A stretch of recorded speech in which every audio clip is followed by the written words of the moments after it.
Hello friends, welcome to இது உங்கள் சமையல். இன்றைக்கி ஒரு டிஃப்ரெண்ட்டான ஸ்நாக்ஸ் ரெசிபி தான் பார்க்க போகிறோம். இது உளுந்த வடை கிடையாது, உளுந்தில் பண்ணதில்லை. பார்த்திங்கன்னா இது சாதம் ரொம்ப மீந்துருச்சு. சரி வடை செய்யலாம் அப்படின்னு பார்த்தேன். அதில் பண்ணது தாங்க ரொம்ப டேஸ்டியாக இருந்துச்சு. நீங்கள் நம்பி ட்ரை பண்ணலாம். நீங்கள் சொன்னால் மட்டும்தான் தெரியும் இது பழைய சாதத்தில் பண்ணது அப்படின்னு சொல்லிட்டு. அந்தளவுக்கு இது டேஸ்ட் நல்லாயிருக்கும். குழந்தைங்களுக்கு வேறு லீவில் இருப்பாங்க, அதனால் இந்த ரெசிபியை நீங்கள் செஞ்சு கொடுக்கலாம். வாங்க குயிக்காக 2 நிமிஷத்தில் இது பண்ணிடலாம். எப்படி செய்யலாம் அப்படின்னு சொல்லிட்டு பார்க்கலாம் வாங்க.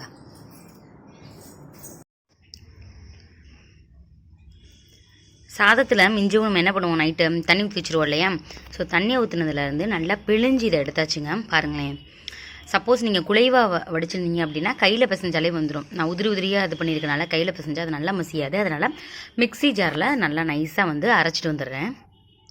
இப்போ பாருங்கள், நைஸாக அரைச்சாச்சு. தண்ணி எதுவுமே சேர்க்கல. நல்லா சுற்றி ஒட்டிகிட்டு இருக்கும். நல்லா அதை எடுத்து விட்டோன்னா அந்த மாதிரி நைஸாக வந்துடும். இப்போ கையில் எடுத்து காமிக்கிறேன் பாருங்கள்.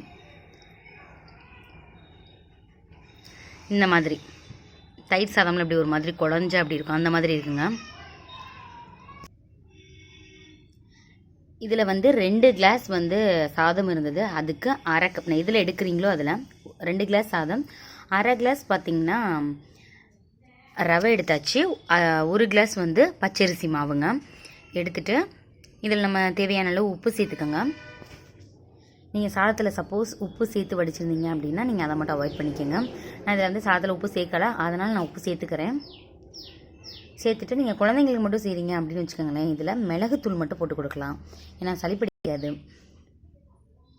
உப்பு சேர்த்துக்கிறேங்க. அப்புறம் இதில் காரத்துக்கு மிளகுத்தூள், கொஞ்சமாக மிளகாய் தூளும் சேர்த்துக்கலாம், நல்லாயிருக்கும். நல்லா மிக்ஸ் பண்ணி விட்ருங்க. மிக்ஸ் பண்ணியாச்சு. இதில் நீங்கள் காய் போடுறதுனாலும் போடலாம். நீங்கள் நான் காய் எதுவும் போடலாம். மஞ்சள் பொடி கொஞ்சம் சேர்த்துட்டு கொஞ்சம் நல்லெண்ணெய் மட்டும் சேர்த்துக்கலாம், கொஞ்சம் வாசனையாக இருக்கும். அதுக்காக ஒரு 2 டீஸ்பூன் மட்டும் நல்லெண்ணெய் சேர்த்துக்கோங்க.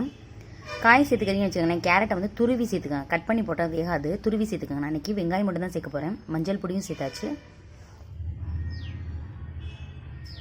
நான் ஃபஸ்ட்டு இதெல்லாம் மிக்ஸ் பண்ணிவிட்டு கொஞ்சம் காரம் கம்மியாக போட்டு மிக்ஸ் பண்ணிவிட்டு ஒரு 4-5 வடை போட்டுட்டு இன்னும் கொஞ்சம் காரத்துக்கு மிளகாய்த்தூள் மட்டும் ஆட் பண்ணிவிட்டு நான் அப்புறம் போட போகிறேன். நீங்களும் அதே மாதிரி ஃபாலோ பண்ணலாம். ஏன்னா குழந்தைங்களுக்கு மிளகுத்தூள் சேர்க்கும் பொழுது சளி பிடிக்கிறது கொஞ்சம் குறையும். அதனால தான் வெங்காயத்தையும் இந்த மாதிரி குட்டியாக கட் பண்ணி சேர்த்தாச்சு. இப்போ எல்லாத்தையும் சேர்த்து நல்லா மிக்ஸ் பண்ணிடலாம். பெருங்காயத்தூளும் ஒரு பிஞ்ச் போட்டுக்கோங்க. இதோட பாருங்கள், நல்லா மிக்ஸ் பண்ணியாச்சு. இந்த பதத்துக்கு இருக்கணுங்க. சப்போஸ் உங்களுக்கு பிசையும் போது கெட்டியாக இருந்துச்சுன்னா தண்ணி சேர்த்துக்கலாம். நான் ஒரு 1/4 டம்ளர் தண்ணி சேர்த்தேன், எனக்கு கரெக்டாக இருந்துச்சு. பாருங்களேன், இப்படி புஷ் பண்ணும்போது நல்லா அமுங்குது பாருங்கள். இந்த மாதிரி இருக்கணும் தண்ணி. இப்போ எண்ணெயை வச்சாச்சுங்க. தண்ணியில் கையை நினச்சி நம்ம ஒவ்வொன்றா போட ஆரம்பிச்சிடலாம்.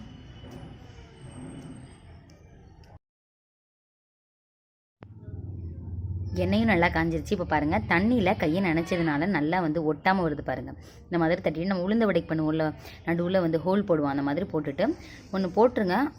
ஒரு 5 செகண்ட் அடுத்து அடுத்த வடை போடுங்க. உடனே போட்டால் எல்லாமே ஒட்டிக்கிறோம். இந்த மாதிரி போட்டு பரட்டி விட்டுடுங்க. ஸ்நாக்ஸ் எதுவுமே செஞ்சு கொடுக்க இல்லை, குழந்தைங்களுக்கு ஏதாவது கொடுக்கணும் அப்படின்னு நினச்சிங்கன்னா நம்ம சாதத்தையே கொடுக்கலாங்க, ஒன்றும் பிரச்சனையே இல்லை. இதில் காயெல்லாம் சேர்த்து ஹெல்த்தியாகவும் கொடுக்கலாம். சரி, இன்றைக்கி உளுந்த வடை ஃபார்மில் கொடுக்கலாம் அப்படின்னு பார்த்தேன், அதனால தான் இந்த மாதிரி பண்ணேன்.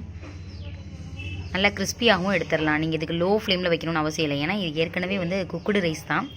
அதனால் மீடியம் ஃப்ளேமே வச்சு நீங்கள் எடுத்து கொடுத்துடலாம். நல்லா முறுமுறுன்னு வரவும் எடுத்துடலாங்க. இன்னொன்று போட்டு காமிக்கிறேன் பாருங்கள். நல்லா எண்ணெய் காயவும் நம்ம போட்டோம்னா நல்லா எடுக்க வந்துடும் முறுமுறுன்னு. எண்ணெய் காயறதுக்கு முன்னாடி போட்டிங்கன்னா எண்ணெய் குடிக்கும். இந்த வடை அவ்வளோவா எண்ணெய் குடிக்காதுங்க. நீங்கள் நல்லா காய வச்சுட்டு போட்டிங்கன்னா குடிக்காது. வடை எல்லாத்தையுமே ஒரு பிளேட்டுக்கு ட்ரான்ஸ்ஃபர் பண்ணியாச்சு. பாருங்கள், ரொம்ப சூப்பராக கலர்ஃபுல்லாக இருக்குது. டேஸ்ட்டு அட்டகாசமாக இருக்குது.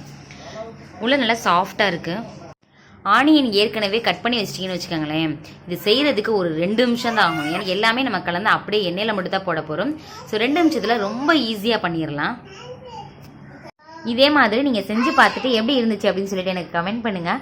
உங்கள் ஃப்ரெண்ட்ஸ் ரிலேட்டிவ்ஸ் கூட ஷேர் பண்ணுங்கள். இந்த வீடியோ உங்களுக்கு பிடிச்சிருந்துச்சுன்னா மறக்காமல் இது உங்கள் சமையலுக்கு சப்ஸ்கிரைப் பண்ணுங்கள், லைக் பண்ணுங்கள். Thank you friends.